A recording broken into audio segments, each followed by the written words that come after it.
distinto a lo que hemos escuchado esta mañana.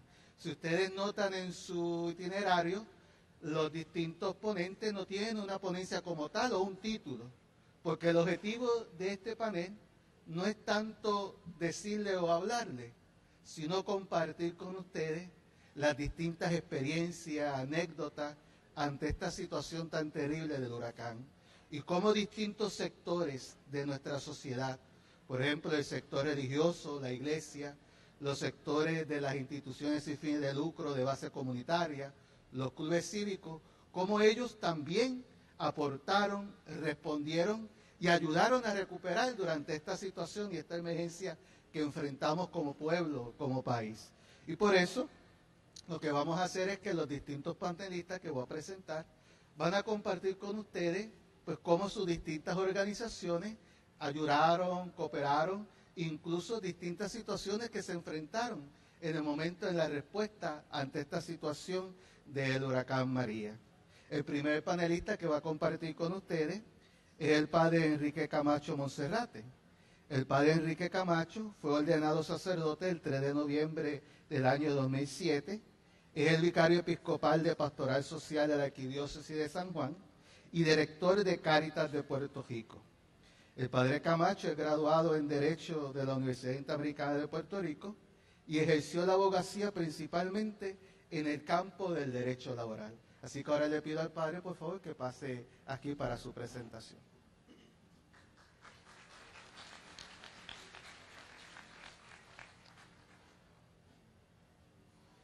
Bueno, primero que todo, buen provecho a todos y muy buenas tardes. Me toca dos tareas bien difíciles, yo no sé cuál de las dos más difícil. Dar en la charla después del almuerzo, que siempre es la más difícil de todas, ¿verdad? En medio de la digestión. Pero el otro reto es dar una charla o hablar un poquito, ¿verdad? Después de tener estos grandes, estas personas que han sido verdaderamente con unas charlas extraordinarias y que para nosotros han sido también de mucha ayuda. Yo, por ejemplo, la profesora y doctora Norma me ha ayudado mucho para comprender la realidad de nuestro Cáritas y de cómo la realidad en Puerto Rico es muy distinta, ¿verdad? En comparación con otros países, pero que es tan importante y necesaria, ¿no? Así que ciertamente me siento bien privilegiado y agradezco tanto al Monseñor Álvaro como a todo el equipo que preparó esta actividad de habernos invitado y poder compartir un poquito lo que ha sido nuestra experiencia. Yo quisiera, me parece importante, yo creo que a la luz también de todo lo que se ha hablado, en la mañana, antes de entrar más de lleno a todo lo relacionado a la respuesta al desastre tras el huracán María, poner también un preámbulo, ¿verdad? Porque si la pregunta era si éramos pobres antes de María, por mi experiencia de 11 años dirigiendo Cáritas de Puerto Rico, la respuesta rotunda es sí, sin duda, ¿no? Lo que pasa es que María ha desvelado, ¿verdad?, una realidad que estaba escondida. Una realidad que a veces escondida y porque nosotros a veces no la queríamos ver. Pero yo puedo dar algunas líneas de las cosas que habíamos vivido antes del huracán, que para mí eran muy significativas. Yo estoy en Cáritas desde agosto del 2007. Y yo he visto desde el 2007 hasta el presente, principalmente cómo el tipo de persona que va diariamente a Cáritas ha ido cambiando. Cuando yo empecé en el 2007, principalmente, ¿verdad?, las personas que tú veías era la típica persona de áreas muy, muy pobres o de residenciales públicos, que casi todos eran los que estaban allí. En la medida que fueron pasando los años, especialmente se notó mucho el cambio a partir de la Ley 7. Y de ahí en adelante empezamos a recibir muchos profesionales en nuestras oficinas.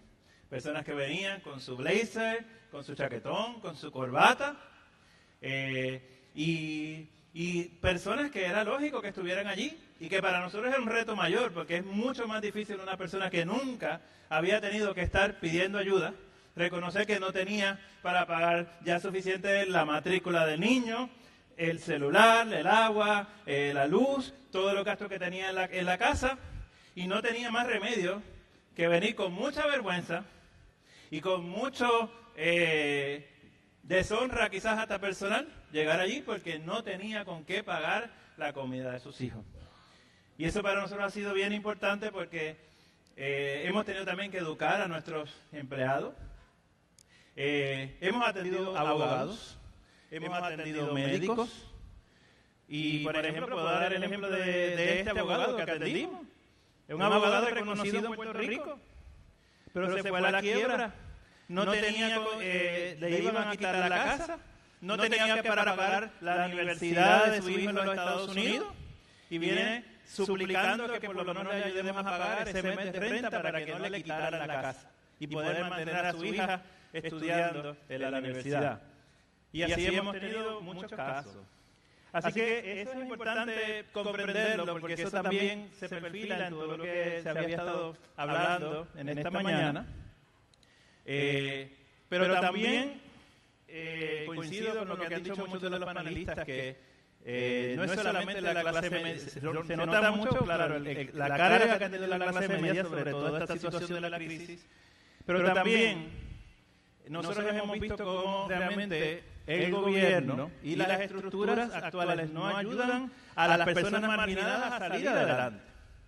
Porque, por ejemplo, lo hemos visto con mucha tristeza, como se mencionó esta mañana en uno de los paneles, que hemos tenido incluidos empleados de Cáritas de Puerto Rico, que se le ha ofrecido un aumento de sueldo o se le ha ofrecido un trabajo a tiempo completo y no lo han aceptado. Porque si trabajan más de ciertas horas, le quitan el plan 8, le quitan el beneficio de estar en el residencial público y prefieren quedarse en una marginación antes de prosperar. Entonces, eso es un punto bien importante que tenemos que tomar en consideración, porque si no, nosotros no vamos, lo único que vamos a estar es poniendo un parchito a la situación de Puerto Rico. Por eso en Cáritas hemos reformulado la manera de brindar nuestros servicios hacia un desarrollo humano integral. Y en ese sentido, es muy importante que nosotros también, y ahora voy a hablar también hasta inclusive de la misma iglesia. A veces, ¿verdad?, está la típica expresión de que es que la gente que viene a pedir son unos buscones. La experiencia que nosotros tenemos es que hay algunos que son buscones, la verdad. Pero son un grupo mínimo.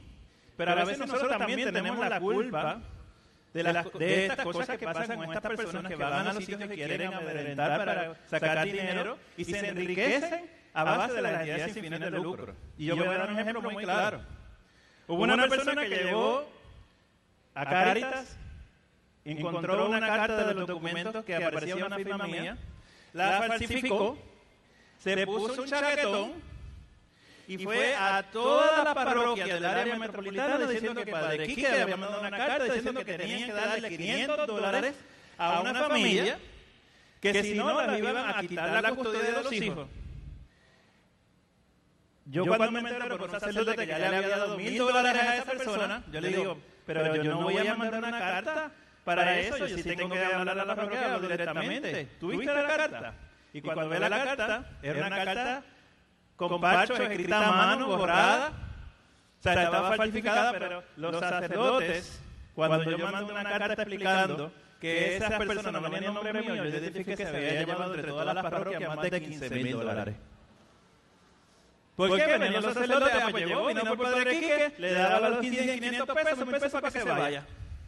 Si nosotros no ayudamos, y eso por eso digo, es culpa también de nosotros. Nosotros somos a veces los que estamos fomentando este tipo de cosas. Como iglesia y como estructuras de caridad de la iglesia tenemos que fomentar, por eso nosotros tenemos un proceso bien estricto para asegurarnos que esas personas, lo que pasa es que le quitan el dinero a los que verdaderamente necesitan. Y eso es lo que nosotros tenemos también que velar, hacer un proceso, pero es un proceso porque si no, el dinero prácticamente perdido. A veces hay personas, lamentablemente, que se están lucrando, pero eso le están quitando a muchos que son los que verdaderamente no se atreven a ir. Y nosotros como iglesia estamos llamados a salir a las comunidades. Por eso nosotros hemos establecido el proceso de los Cáritas parroquiales, donde entonces la parroquia en misión sale a tocar la puerta, a identificar las necesidades. Y a veces hemos estado en una casa cayéndose y la persona lo único dice, bueno, si me das un microondas estoy bien. Y la casa se está cayendo. Entonces, eso es lo que tenemos que reformular. Ahora, En lo que conlleva el huracán María, ¿verdad? Nosotros, pues que fue un reto bien grande para nosotros porque Cáritas de Puerto Rico, ¿verdad? Para los que no conocen bien, lo que nosotros somos la caridad organizada de la Iglesia Católica. Y ante este desastre, pues básicamente estábamos representando a la Iglesia completa, porque todos los obispos, ¿verdad? Decidieron trabajar en conjunto con Cáritas y trabajamos un proyecto donde pudimos brindar ayuda a través de las 6 diócesis por medio de las 300 parroquias de Puerto Rico. Dicho por FEMA, somos la única entidad sin fines de lucro que pudimos llegar a los 78 municipios de Puerto Rico. Y eso es gracias a ustedes, a las parroquias. Porque si no hubiera sido por las parroquias, por los grupos, por los obispos que con tanta generosidad pusieron personas a tiempo completo, como ha sido el caso de Padre Eric, Padre Orlando, Padre Ángel, que regresó esta mañana, que han estado de lleno recibiendo una gran cantidad de donaciones, pues hemos hecho una respuesta extraordinaria que ha podido llegar a gran cantidad de comunidades en Puerto Rico. En total, hemos recibido allá alrededor de 70 embarcaciones con contenedores, que ha sido más de 3 millones de libras de artículos recibidos, de artículos de comida, de agua, generadores, lámparas solares. En total, hemos calculado de todos los documentos de donaciones que hemos recibido que la cantidad total del valor de todas las donaciones que hemos recibido está fluctuando en los 16.5 millones de dólares que han llegado a nuestras comunidades. Aparte de eso, hemos tenido la oportunidad de poder, gracias a Dios, recibir de muchas entidades de los Estados Unidos, tanto lo que es las caridades católicas, Catholic Charity USA, como muchas universidades, escuelas, muchas comunidades de la diáspora puertorriqueña, que ha sido impresionante. A mí, yo tengo que poner un pequeño paréntesis, una cosa muy hermosa que hemos recibido. Hemos recibido muchas donaciones, pero lo más bonito que a mí me ha encantado es familias de puertorriqueños, que son niños, o hasta personas que ni siquiera son puertorriqueños, mandando fotos de que estaban vendiendo limonada, profundos de Puerto Rico, muchas cartitas con dibujos, con la bandera de Puerto Rico, para que nosotros nos sintiéramos animados, que nos sintiéramos que no estábamos solos. Y créeme, que en un momento como ese, la verdad que es una bendición recibir ese apoyo, de saber que nosotros no estamos solos.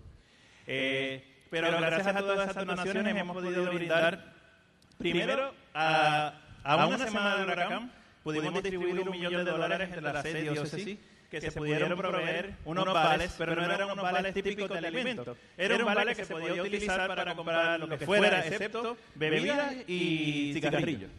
O sea, que podían comprar madera, que podían comprar ladrillos, que podían comprar martillos, lo que fuera para reconstruir sus hogares, y especialmente pues también comida. También tuvimos la oportunidad de proveer ayuda, brindando luego apoyo mucho más amplio en lo que conlleva el desarrollo humano integral. Hemos estado con apoyo también de la diócesis, que hemos estado dividiendo otros fondos. En total se ha dividido entre todas las 6 diócesis más de $5 millones para un apoyo de desarrollo humano integral. Que eso es lo que nosotros buscamos, que las víctimas del desastre estén en una condición mejor a como estaban antes del desastre. Por eso estamos yendo a las comunidades, proveyendo servicios gratuitos de salud, con médicos, enfermeras, clínicas de salud, servicios psicológicos gratuitos. Esto está siendo bien importante para apoyar a las comunidades que se tienen que desahogar, y servicios legales. De hecho, hemos integrado a FEMA, que han estado brindando asesoramiento gratuito a las comunidades. Y ha sido bien significativo, y eso es parte, ¿verdad?, de lo que se está hablando esta mañana, ¿no? Tenemos que tener una misión de desarrollo humano integral, ¿verdad? Y ahora estamos envueltos en el proceso de brindar materiales con madera, zinc, para reconstruir hogares, ¿verdad? Pero antes de pasar, ¿verdad?, porque ya me quedan unos pocos minutos a una presentación que quería hacer, ¿verdad?, que ustedes pudieran ver un poquito más vivo y a todo color parte de lo que hemos hecho. Es una presentación que hicimos para varios de nuestros donantes de las caridades católicas de Estados Unidos. Pues quería un pequeño testimonio de algo que me pasó que fue muy bonito, ¿verdad? El día, como 2 días después del huracán se aparece, o una semana después del huracán se aparece un deambulante que nosotros habíamos ayudado a tener su hogar. Y llegó con una bolsa llena de billetes, bollitos de billetes y pesetas en los bolsillos, y bolsa esta de sombrilla, y sacó $138. Mi asistente llega llorando y me dice: padre, mire, este deambulante se puso a recoger todas las latas que habían alrededor de su comunidad, y él no pensó en él no tiene agua, él no tiene luz, pero lo quiso traer a Cáritas para que ayudara a las personas que estaban sin casa, porque él sabe lo que es estar sin casa. Y eso es lo que demuestra el sentido de puertorriqueño. Y eso también otra pequeña testimonio muy bonito. Recibo una carta un día de la cárcel de Bayamón, de máxima seguridad. Yo había ido ahí 8 años atrás a celebrar la misa. Este preso se acuerda que yo lo había abrazado, y 8 años después me ve en la televisión y manda un cheque con $138, perdón, con $250 de una microempresa que él había realizado en la cárcel, y él dijo: yo quiero que se lo den a la gente que está ayudando a esta persona que me dio un abrazo hace 8 años. Eso es bien importante que nosotros tengamos en cuenta, porque la caridad es mirar a las personas, amarles y llevarles el abrazo de Cristo. Ahora quisiera, ¿verdad?, compartir con ustedes esta breve presentación que ilustra pues, lo que hemos hecho a través de nuestra labor, y con el apoyo de la Arquidiócesis Mayagüez ha hecho un trabajo extraordinario, y quiero que le den un gran aplauso, porque ha hecho una labor estupenda y que estamos bien agradecidos.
Muchas gracias, Padre Camacho, por su presentación. Son anécdotas e historias que nosotros, ¿verdad?, aquí en nuestra diócesis, en nuestra parroquia, en nuestras comunidades de consagrados, si fuéramos a contarlas, pues serían muchísimas historias de momentos de solidaridad, de amor, de sentirnos hermanos respondiendo ante esta crisis y esta necesidad.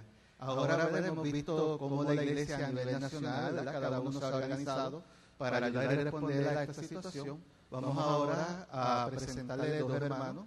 Ellos son la señora Alicia Rosario y el señor José Luis Vázquez, que pertenecen a un área de nuestra sociedad que, como decía Padre Eric, ha tomado la batuta muchas veces en la actividad social, en la respuesta y en la ayuda al más necesitado. Ellos representan esta realidad de las instituciones sin fines de lucro y de base comunitaria. La señora Alicia es la fundadora y directora ejecutiva de la Casa del Peregrino Guadilla, organización que cuenta con 2 centros, que durante 20 años ha prestado servicio a personas sin hogar y también presta servicio con sus distintos programas de ayuda a veteranos. La señora Alicia forma parte del Comité de Economía y Pobreza de la Diócesis de Mayagüez, es ministro extraordinario para la distribución de la comunión, e integra varios grupos de trabajo dentro de las agencias gubernamentales en beneficio de esa población que representa. Y un dato interesante, la señora Alicia es maestra de profesión, ella es maestra de educación especial. Por eso, de alguna manera, ¿verdad?, este interés por el hermano que necesita, por educar, por enseñar, por acoger. De una vez voy a aprovechar a presentar al señor José Luis Vázquez para que ellos puedan de lleno comenzar sus presentaciones. El señor José Luis Vázquez, por los pasados 20 años, ha laborado en Estancia Corazón, que es una organización sin fines de lucro de base comunitaria que se dedica a atender personas infectadas o afectadas por HIV-Sida, así como a personas sin hogar.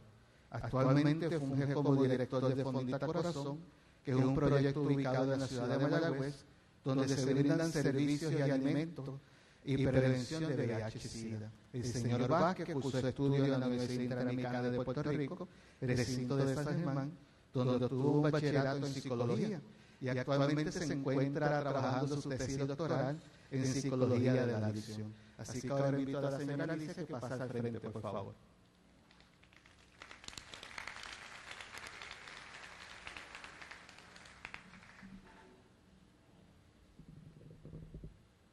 Buenas tardes. Honrada de la invitación y de participar en este evento que ha sido extraordinario.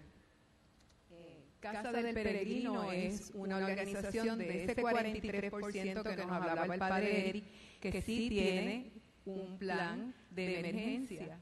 Lo que pasa es que ese plan no, le digo que es una carpeta de 4 pulgadas, pero ese plan no contemplaba un evento como el huracán María.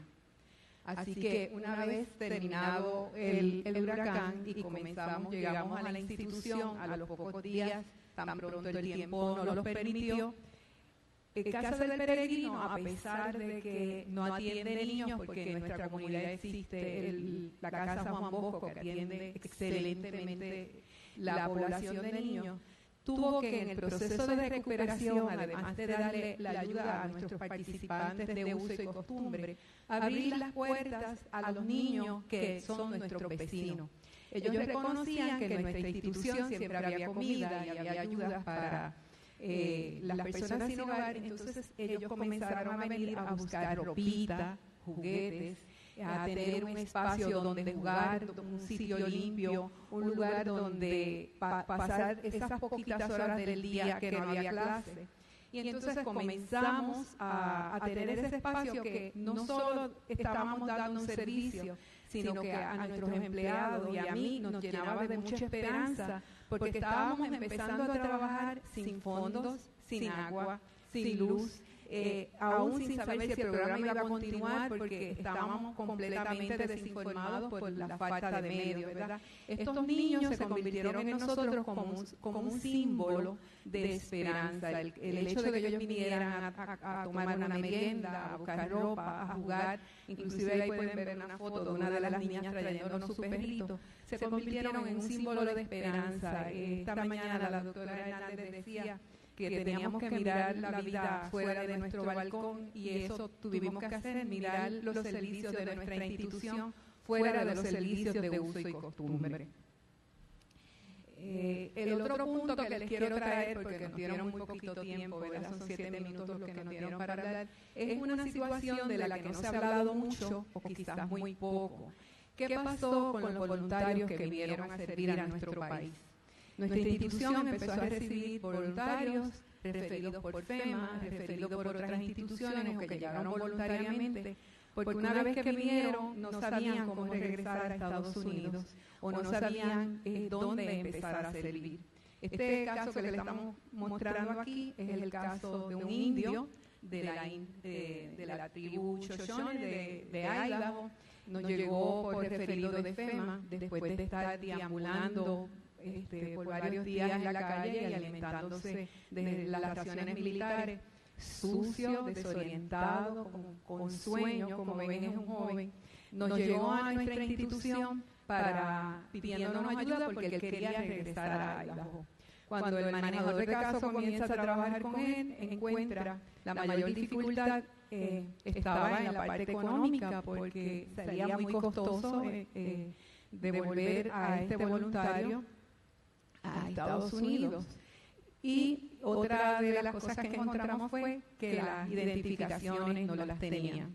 Una vez lograron tener su identificación, es una identificación que emiten para indios, ¿verdad? No es una identificación común. Aquí el banco no nos permitió abrir una cuenta bancaria para levantar fondos porque eso no era una identificación oficial para el banco.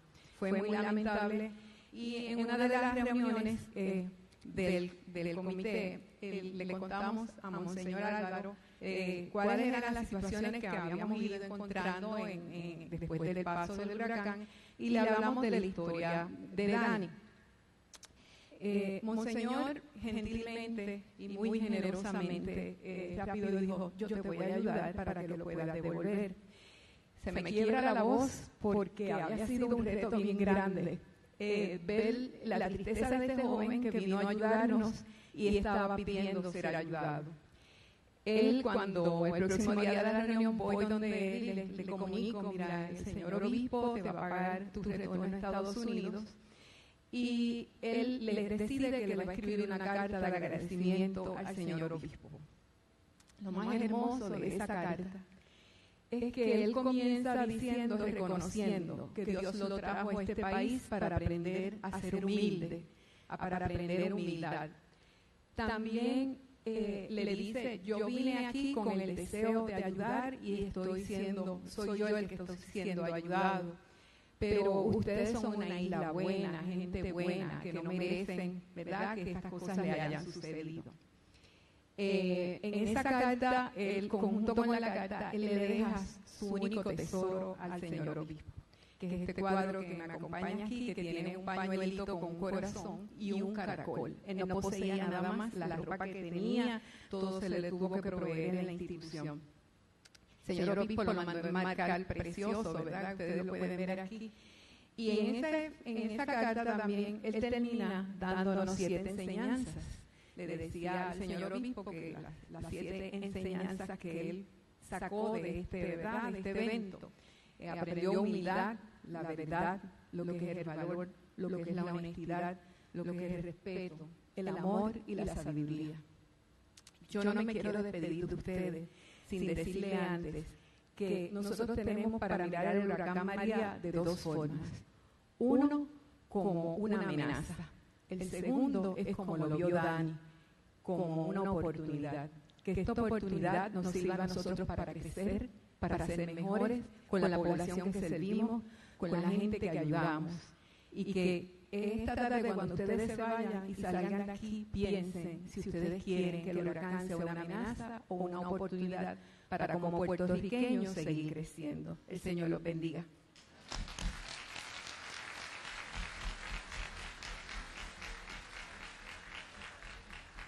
Muchas gracias a la señora Alicia. Ahora, por favor, el señor Vázquez, que pase aquí para su presentación.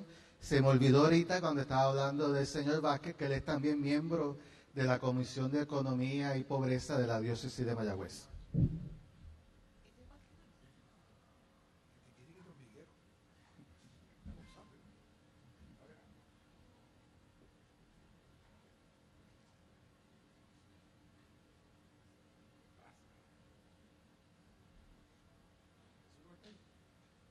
En lo que el padre consigue la presentación, pues continuamos nosotros, ya apareció.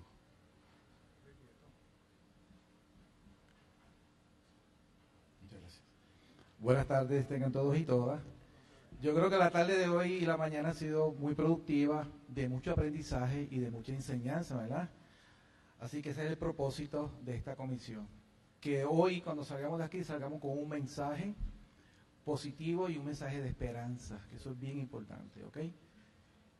Estancia Corazón, una institución que lleva 26 años dando servicio, ¿verdad?, al más necesitado. Una entidad comunitaria que hacemos más con menos, pero que nos tocó una vivencia diferente al trabajo cotidiano, que es el necesitado, es el deambulante, es la persona que está en la calle pidiendo, ¿verdad? Y nos tocó trabajar con María, que nos afectó a todos el país, ¿verdad? Y nos cambió la vida, y al día de hoy hemos sido cambiados. El hogar de adultos de Estancia Corazón se convirtió en un refugio para 5 personas, deambulantes que sacamos de la calle, que no tenían dónde pasar el huracán, ¿verdad? Así que lo albergamos, le dimos apoyo, le dimos vivienda, le dimos ropa y le dimos seguridad, sobre todo. Fondita Corazón, que es un comedor para personas sin hogar, trabajando con una limitez que me habían cancelado las compras federales, porque las confiscaron para dárselas a los que necesitaban. Así que nos tuvimos que mover para el COE para buscar alimentos, porque la población aumentó el día a día, dándole alimentos, visitas a refugio. Los impactos comunitarios que en la zona oeste del barrio El Limón, el barrio El Maní, donde repartimos comida, repartimos ropa y apoyo. Y las personas pues recibieron todo esto con mucha ayuda.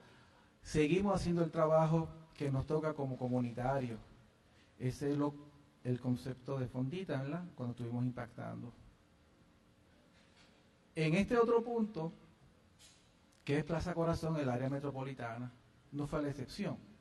Todos fuimos tocados por este impacto de María. Alimento, apoyo psicológico, entre otras cosas. Bien, voy a dejar ese slide ahí. Yo siempre cuando hablo me gusta quitar el micrófono. ¿Qué nos toca por hacer? Tenemos que ser constructores de esperanza ante una sociedad que está en desesperanza. Tenemos que ser la bujía del cambio. Ante lo que se ha presentado de la mañana de hoy, las estadísticas, o queremos un Puerto Rico saludable, queremos un Puerto Rico rico, queremos erradicar o minimizar lo que es la pobreza. ¿Qué nos toca hacer por nosotros? ¿Qué nos toca hacer por ese ser humano que está allá afuera ante las necesidades del día a día? 7 meses después de María, todavía el país sigue luchando, sigue tratando de sobrevivir. ¿Qué me toca a mí hacer por mi prójimo? ¿Qué me toca a mí hacer por aquel que me extiende la mano y a veces la echo hacia atrás? Porque yo le llamo a las personas sin hogar, se les dicen los invisibles, ¿verdad?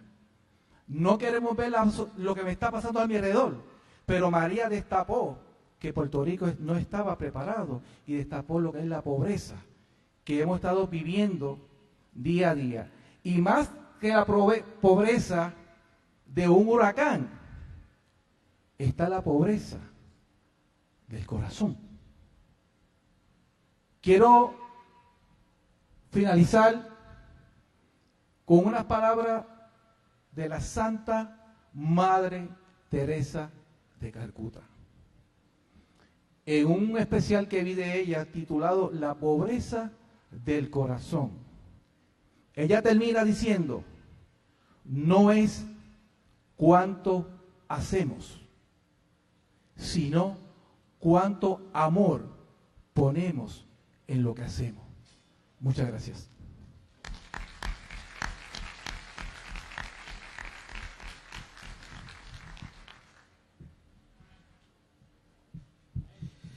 Pues queridos amigos y amigas, con esto de una manera concluimos esta parte del panel que fueron las experiencias, vivencias. Todos tenemos como personas que hemos vivido esta situación, pues tenemos nuestras propias experiencias. También un dato interesante que trajo la señora Alicia y el padre Camacho fue que los mismos rescatistas, las personas que se volcaron, muchos de ustedes que trabajaron directamente con la situación, también fueron víctimas del huracán, también tenían situaciones en sus casas, tenían situaciones en su familia, perdieron sus casas, sus situaciones, y a pesar de eso, pues dejando eso muchas veces atrás, se empeñaron a servir quizá al otro que estaba más necesitado. Así que bendito sea Dios que siempre mueve y siempre de alguna manera especial llama y exhorta al hermano y a la hermana a servir al más necesitado. Ahora, para concluir esta parte,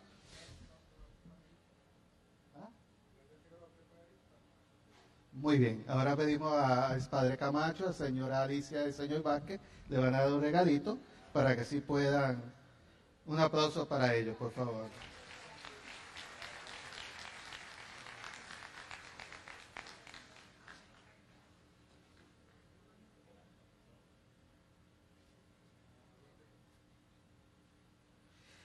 Y hemos querido concluir esta parte con una reflexión muy importante, y es que la realidad de la pobreza, la realidad de que la iglesia atiende al pobre, no es algo nuevo, no es algo del siglo XXI, no fue algo que surgió con esta realidad del huracán, sino que ha sido una decisión y una opción prácticamente siempre de sus inicios. Cristo vino para el pobre, ¿no?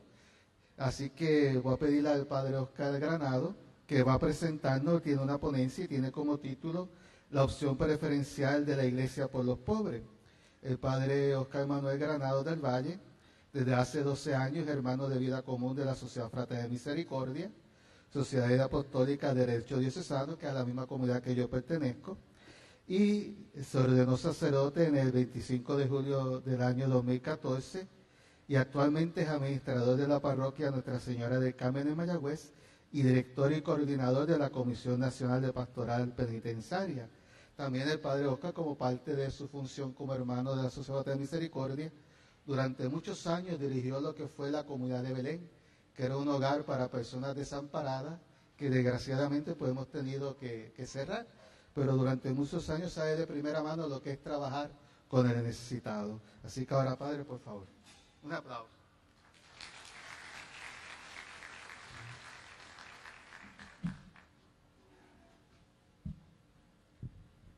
Disculpen que no tengo una presentación preparada, pero no es mucho mi estilo. Hemos escuchado a lo largo del día datos importantísimos que nos ayudan a situar cómo estamos como país, como sociedad. Hemos escuchado la respuesta, pero no hemos escuchado la razón por la cual queremos dar la respuesta. Y eso en breve es lo que queremos hacer ahora en estos 15 minutos que me han dado. Padre William ha mencionado que la Iglesia opta preferencialmente por los pobres, y esta opción no es nueva. Para Latinoamérica empezó a coger un auge más fuerte en la tercera Conferencia General del Episcopado Latinoamericano y del Caribe, pero hunde sus raíces en documentos conclusivos anteriores y en la praxis pastoral que se estaba gestando en territorio latinoamericano en un contexto social difícil, de represión contra el pueblo, de pobreza extrema, de regímenes difíciles, autoritarios, dictatoriales. La opción preferencial por los pobres, sin embargo, no encuentra su origen ahí. El origen de esta opción preferencial por los pobres encuentra su fundamento precisamente en el misterio de la encarnación del Verbo. En efecto, Si los pobres son una preocupación para nosotros, la Iglesia no lo son exclusivamente por mera filantropía. Al respecto, el Papa Francisco, en su primera exhortación apostólica, Evangelii Gaudium, nos dice: para la Iglesia, la opción por los pobres es una categoría teológica, antes que cultural, sociológica, política o filosófica. Este misterio de la encarnación del Verbo ha dotado al hombre de una dignidad elevada. Nos ha hecho miembros de su cuerpo. Y el reconocer que cada ser humano, que cada persona con la que nos encontramos, tiene esa dignidad de hijo de Dios, miembro del cuerpo de Cristo, nos debe llevar a una práctica que se sitúa ciertamente en el río de la ortodoxia, pero a su vez esta práctica de amor, esta práctica caritativa que ejercemos con nuestros hermanos, nos lleva a reflexionar sobre las situaciones existenciales del hombre. Esta ley de la encarnación, como le llamaba el teólogo Chenú, un teólogo dominico del Concilio Vaticano II, nos ayuda a superar muchas corrientes de pensamiento y espiritualidad cristiana en la que se ha infiltrado cierto dualismo que nos lleva a espiritualizar la pobreza para así ignorarla. Nos lleva a cerrar nuestros ojos ante la necesidad de nuestros hermanos, pensando que la relación con Dios es solamente entre Dios y el hombre individual. El documento de la Conferencia de Puebla, los obispos reunidos ahí nos dirían: para que nuestra enseñanza social sea creíble y aceptada por todos, debe responder de manera eficaz a los desafíos y problemas graves que surgen desde nuestra realidad latinoamericana. Hombres disminuidos por carencias de toda índole reclaman esfuerzo promocional que hacen siempre necesarias las obras asistenciales. No podemos proponer eficazmente esta enseñanza sin ser interpelados por ella nosotros mismos en nuestro comportamiento personal e institucional. Ella exige de nosotros coherencia, creatividad, audacia y entrega total. Nuestra conducta social es parte integrante de nuestro seguimiento de Cristo.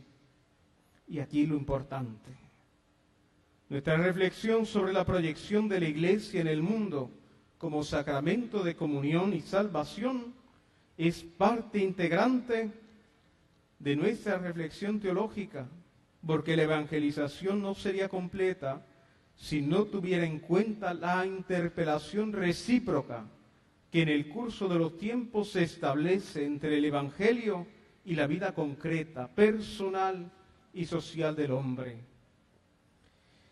Se trata de proponer vías de diálogo y de acción pastoral con una sociedad sumida en un secularismo rampante, una sociedad dualista que no logra hacer converger en sí el fundamento de aquellos que le componen, una sociedad donde materia y espíritu son irreconciliables, alienándose lo uno de lo otro.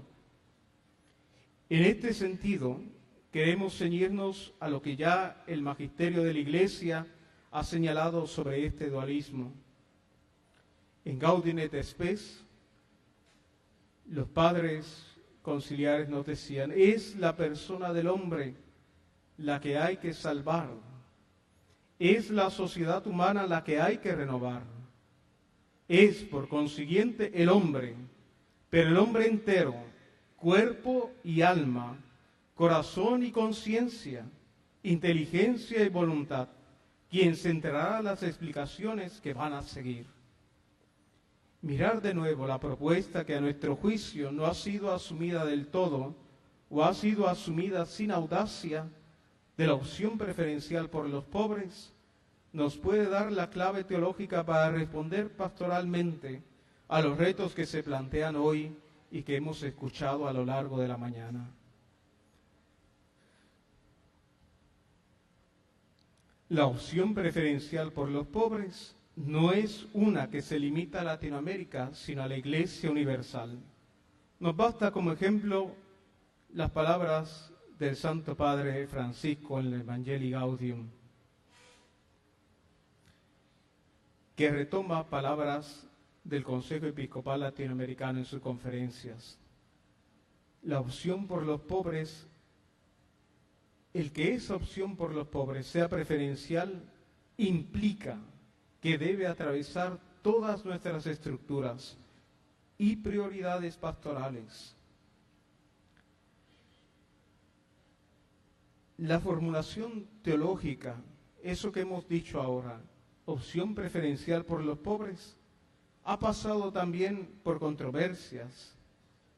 Algunos han visto una afinación en la formulación original, que era opción por los pobres. Esa frase aparece en la primera conferencia del Episcopado Latinoamericano, que no tuvo documento conclusivo. Mientras otros lo han tomado como un atentado a la formulación misma. Sin embargo, la Iglesia no le pone este apellido a la opción por los pobres para deshacerse de ella, sino más bien para moderar, para enfatizar que esa opción por los pobres no se comprende sino en relación con el amor de Dios. La Escritura lo presenta como universal y preferente a la vez. A ello se refería Juan 23 cuando hablaba de una iglesia de todos y particularmente una iglesia de los pobres. Dos aspectos que están no en contradicción, pero sí en una tensión fecunda. Limitarse a uno de ellos es perder los dos.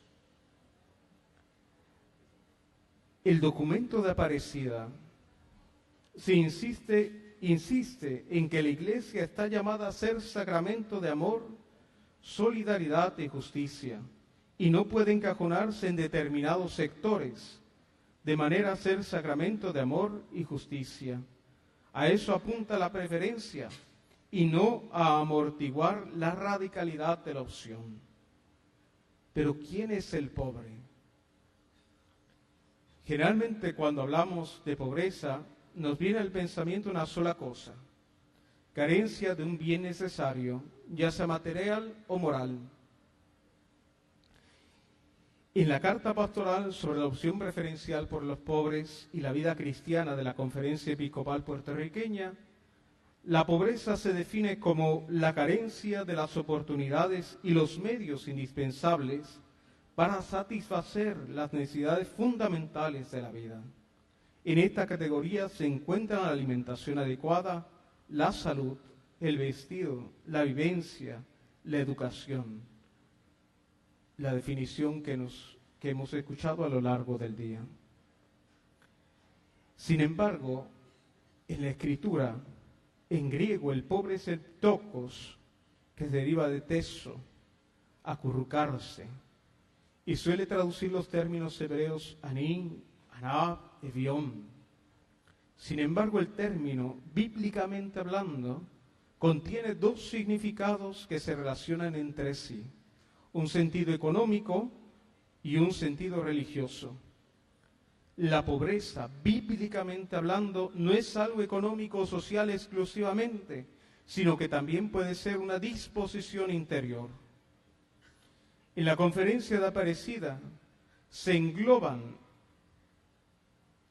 todo lo que habíamos considerado pobreza, pero también abre la opción preferencial por los pobres, identificando nuevos tipos de pobreza.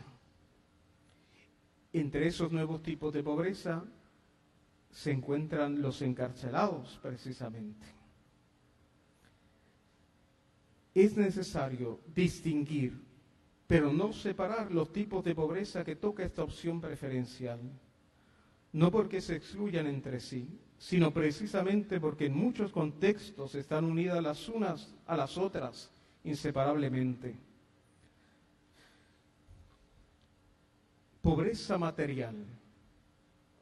En estas tres distinciones nos los brinda el documento de Medellín. Pobreza material, espiritual y solidaria. La pobreza material es la carencia de los bienes necesarios para una vida digna y por tanto es abarcadora.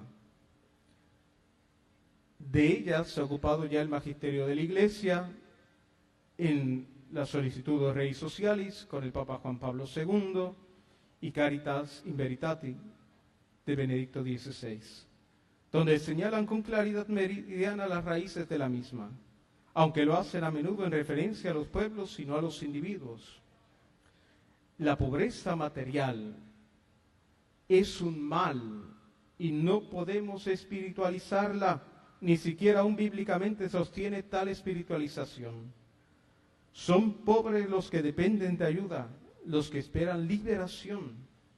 En general les faltan bienes materiales, pero en la Sagrada Escritura a los pobres se les considera juntamente con las viudas, los huérfanos, los débiles, los niños, los enfermos y los pecadores.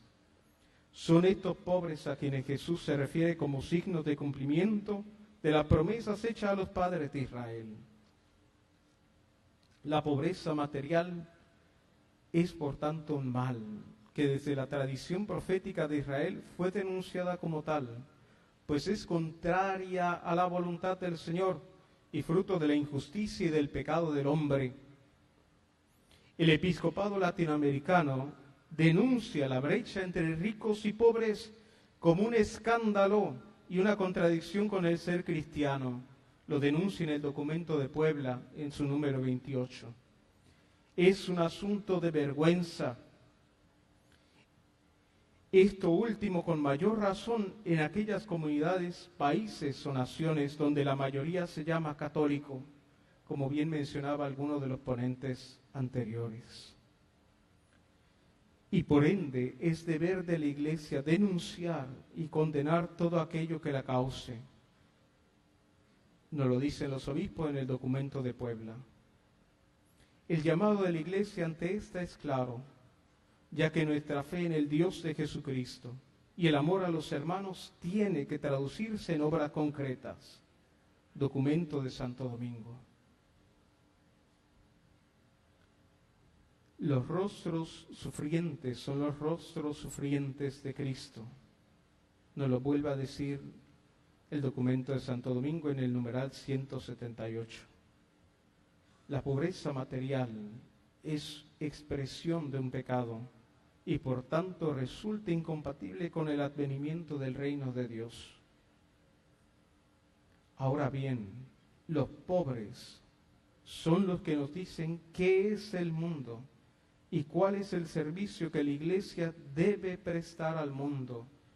Eso nos lo ha dicho el beato Oscar Romero, pronto a ser canonizado. Por eso la importancia de este simposio. Si no escuchamos a los pobres, no podemos escuchar la voz de Dios y donde Dios nos pide servirle en una manera concreta. Conviene que recordemos lo que nos dice el Papa Francisco en la Evangelii Gaudium 199. Un aspecto fundamental para promover a los pobres está en el modo en que los vemos. No sirve una mirada ideológica que termina usando a los pobres al servicio de otros intereses políticos y personales.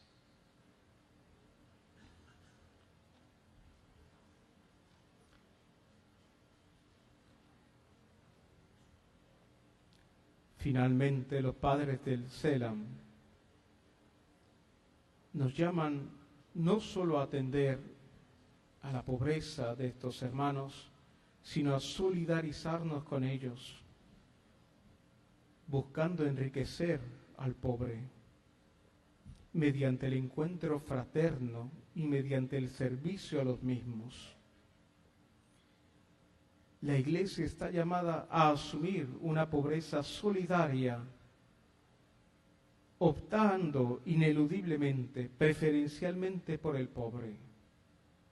Una opción que no cierra el corazón ante el encuentro con los mismos y hace suya su situación de miseria e injusticia, buscando transformarla.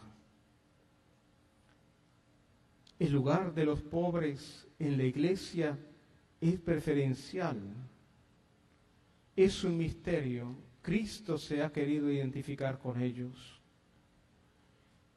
El Papa Pablo VI, el día 23 de agosto de 1968, frente a cerca de 200.000 personas, en su mayoría campesinos y jornaleros de Colombia, durante su homilía alusiva al Evangelio de Mateo 25, 31 al 46, les dice: vosotros sois un signo, una imagen, un misterio de la presencia de Cristo.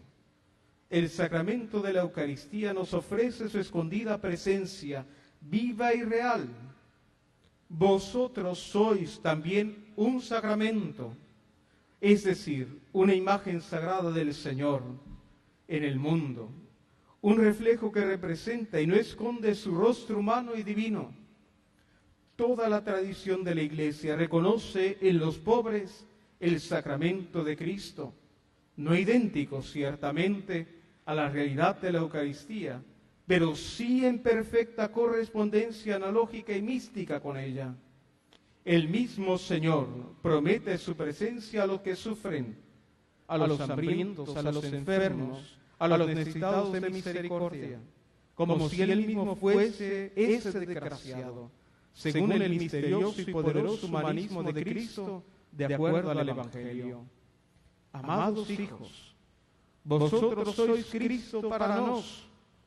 Nosotros que tenemos la inmensa suerte de ser su vicario en el magisterio de la verdad revelada por Él y en el ministerio pastoral de toda la Iglesia Católica, queremos descubrir en vosotros a Cristo redimivo y sufriente. No hemos venido a recibir vuestras filiales aclamaciones, siempre gratas y conmovedoras, sino honrar al Señor en vuestras personas, para inclinarnos, por tanto, ante ellas, y para deciros que aquel amor, exigido 3 veces por Cristo resucitado a Pedro, de quien somos el humilde y último sucesor, lo rendimos a Él en vosotros mismos. Termino con eso.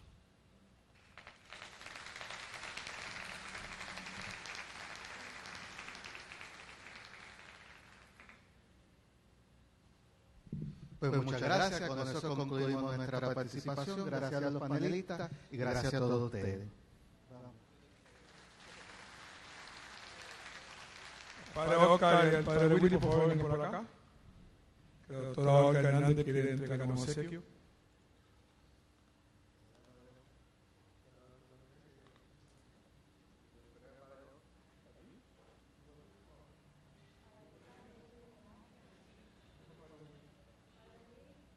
Bien, ya casi estamos terminando. Ahora la acto de conclusión va a estar a cargo del doctor Edenizar Mora, que nos va a presentar una pequeña conclusión de lo que hemos tenido en el trabajo del día de hoy. En la parte de atrás, a mi derecha, está el señor Manuel Martínez, para los sacerdotes que quieran hablar sobre la ayuda de FEMA. Allí está nuestro hermano Manuel, así que para recibirlo. Entonces, una vez que terminemos, faltan 2 cositas. Falta la conclusión por el doctor Edenizar Mora, que es padre de familia, y luego tendremos un videito que vamos a clausurar la actividad de hoy. Hay una hojita que se ha entregado por ahí, que es la evaluación de la actividad como tal. Así que, por favor, es importante que nos ayuden con la evaluación. Doctor. Bueno, voy a tratar de realizar una tarea titánica aquí, que es resumir las primeras 6 presentaciones. Las últimas 3 las acabamos de escuchar y creo que fue muy acertado que tuviésemos esta experiencia del trabajo de 2 organizaciones comunitarias y de 2 sacerdotes trabajan directamente con la comunidad y la reflexión final del padre Oscar Granado. Así que yo, muy brevemente, de los dos paneles que se organizaron en la mañana, el primer panel moderado por el doctor Leandro Colón, y en donde participaron el profesor Francisco Martínez y la profesora Norma Rodríguez y Olga Bernardi. Las conclusiones que se presentan son muy claras. Yo creo que a lo largo de la mañana se enfatizó en eso y en buena medida a nivel práctico en las presentaciones que tuvimos en la tarde de hoy. El profesor Martínez nos presentó un resumen de un trabajo que se hizo hace 20 años y en donde se destaca fundamentalmente que la cara de la pobreza en aquel momento tenía unos aspectos similares que se repiten 20 años después. Y los temas que fueron cubiertos fueron esencialmente pobreza y política pública, economía y pobreza, y los estudios de campo que se habían realizado hasta ese entonces, fines del siglo XX, principios del siglo XXI. Nos sorprende con el dato de que la pobreza en Estados Unidos ha aumentado más que en Puerto Rico, aunque no existen datos concluyentes sobre el particular reciente.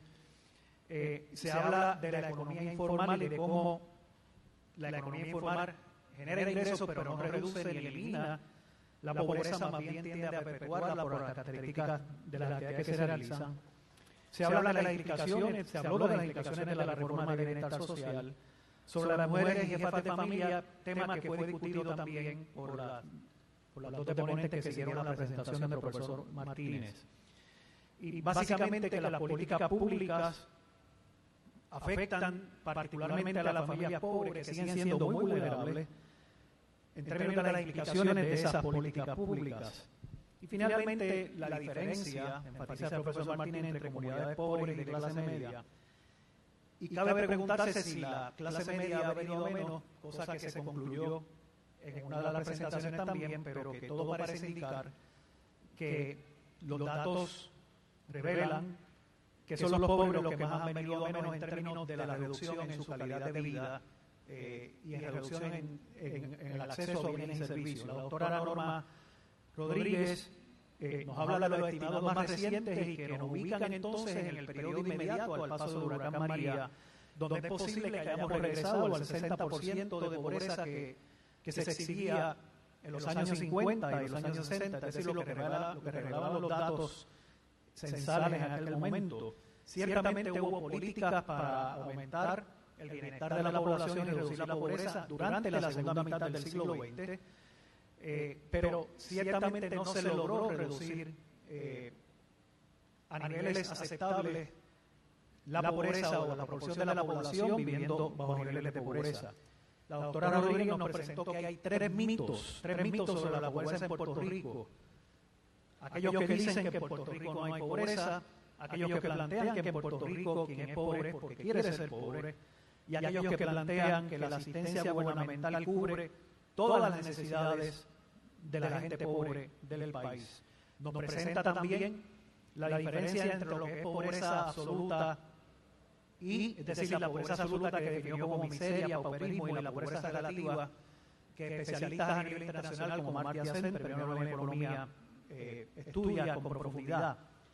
Y entonces nos habla del deseo legítimo de las personas pobres de progresar, de echar hacia adelante, y cómo el autoempleo y la economía informal no generan ingresos suficientes a ese casi 60% de las familias que se puede calcular en el periodo post-María, post-huracán María, que posiblemente sigan viviendo en pobreza.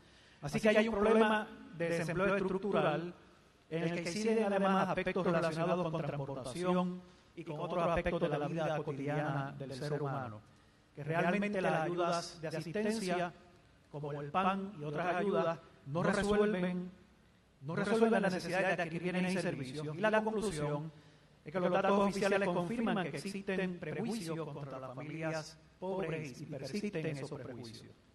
En la presentación de la doctora Olga Bernardi Aponte, que se enfocó en los problemas de alimentación, se dice en primer lugar que realmente los pobres tienen serios problemas alimentarios. Define la diferencia entre lo que es seguridad e inseguridad alimentaria y cómo los aspectos nutricionales deberían ser de los más preocupantes, ¿verdad? Sobre los cuales debería haber más diseño de política pública.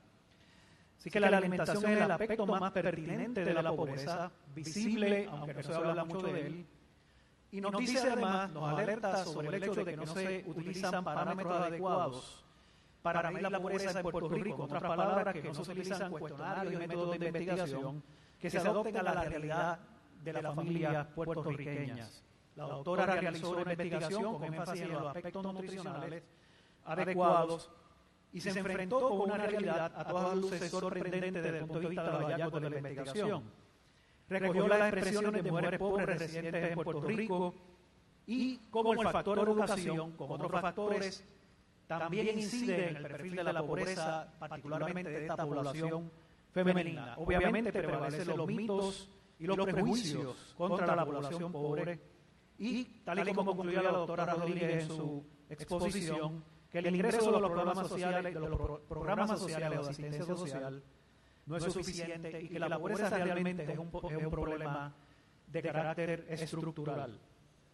En la próxima presentación del doctor Hernán Vera, que ya fue en el segundo panel de la mañana, nos hace pensar sobre lo que tiene que ver con el diseño de política pública y cómo se ha desarrollado a lo largo de los años, de las décadas. Define el proceso de creación de política pública de manera muy esquemática y nos alerta sobre el hecho de que la CEPAL se propuso para el año 2030, es decir, para ya mismo, de aquí a 12 años, la erradicación o el fin del problema de la pobreza. El doctor Vera resume programas para combatir la pobreza que se desarrollaron en Puerto Rico desde la década del 30 y presenta también cómo se creó el Estado benefactor en Puerto Rico.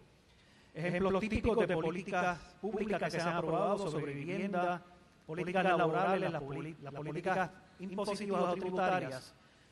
Y en esto enfatiza el doctor Vera que realmente, a pesar de que el sistema contributivo trata de ser progresivo, no ha logrado la redistribución de la riqueza ni los niveles de equidad que aspiraríamos.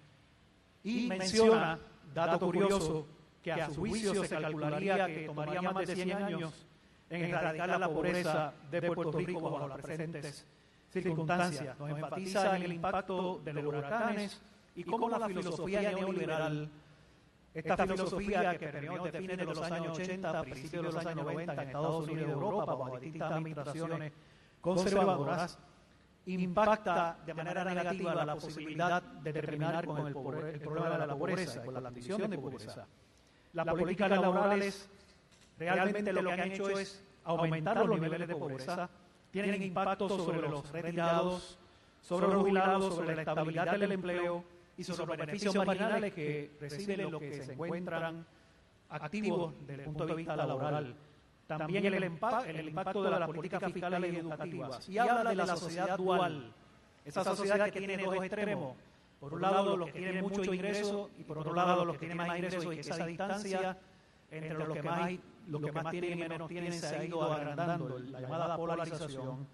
Y enfatiza además en los efectos de la migración puertorriqueña a los Estados Unidos y que son de manera, esa migración ha sido de manera directa una consecuencia de la pobreza en Puerto Rico. En la presentación del padre Eric García, en sustitución de la licenciada Anissa Cox, introduce el tema de desarrollo humano que posteriormente el doctor Marazzi desarrolla en su presentación.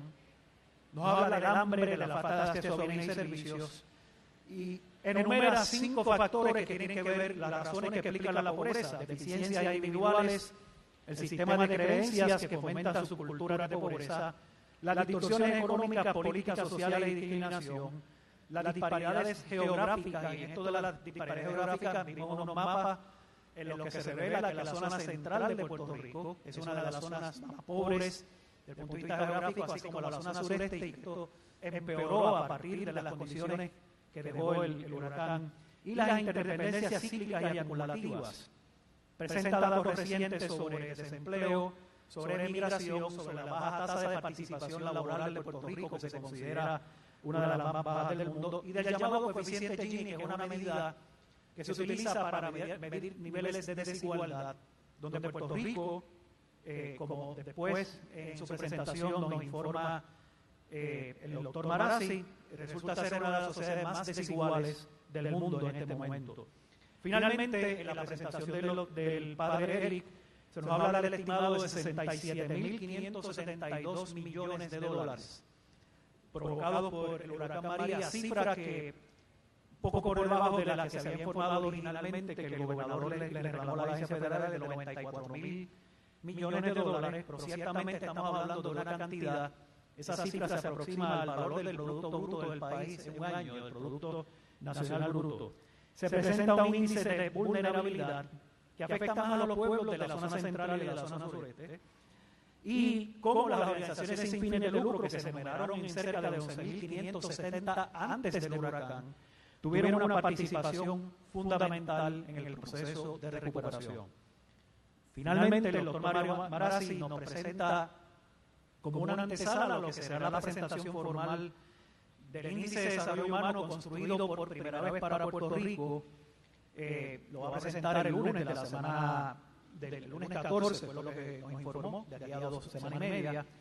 Y aquí se nos dio un anticipo del contenido de ese Índice de Desarrollo Humano, que es un índice que calcula la Organización de Naciones Unidas desde el año 1990, pero que no se calcula para Puerto Rico porque Puerto Rico no es miembro de las Naciones Unidas.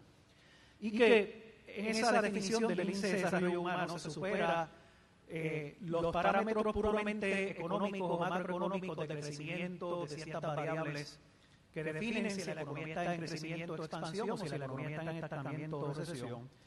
Y entonces presenta una visión crítica de cómo se ha definido el desarrollo económico en Puerto Rico. En el diagnóstico de desarrollo humano se destaca la crisis multidimensional de lo que es la realidad macroeconómica puertorriqueña, el impacto del huracán María y otros aspectos que afectan a la condición de pobreza, los aspectos demográficos, donde ya en Puerto Rico tenemos más defunciones, es decir, muertes que nacimientos, los aspectos migratorios, el envejecimiento gradual de la población y el porcentaje alto de niños y niñas que viven en pobreza. Ya el Índice de Desarrollo Humano incorpora elementos variables fundamentales como la salud, educación, economía, ambiente y cultura, pero en el caso de Puerto Rico particularmente nos destaca el doctor Marazzi que somos una de las sociedades más desiguales del mundo, y según los datos que presentó, el quinto país con mayor desigualdad, superado solamente por 2 países africanos y otro par de países de otras regiones del mundo.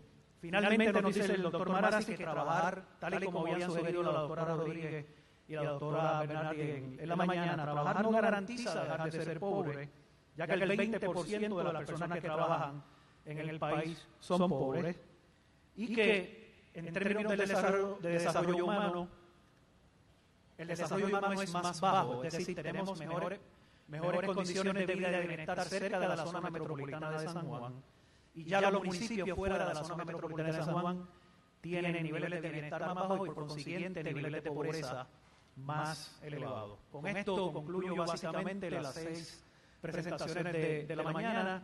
Creo que ha sido muy aleccionadora y por supuesto que estas presentaciones van a estar disponibles para que podamos ver el detalle, y además entiendo que la Pontificia Universidad Católica de Puerto Rico la va a publicar. Así que para todos nosotros ha sido un proceso de aprendizaje extraordinario lo que hemos tenido, y no he resumido, como dije, las presentaciones de la tarde porque las acabamos de escuchar, y además que ya es un poquito tarde y deberíamos estar concluyendo con la actividad. Muchísimas gracias por su atención y por la oportunidad de colaborar en este esfuerzo.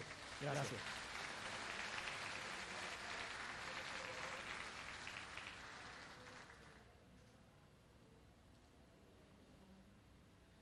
Bien, ya estamos un poquito. Vamos a entregarle un regalito al doctor, parte de la doctora Hernández.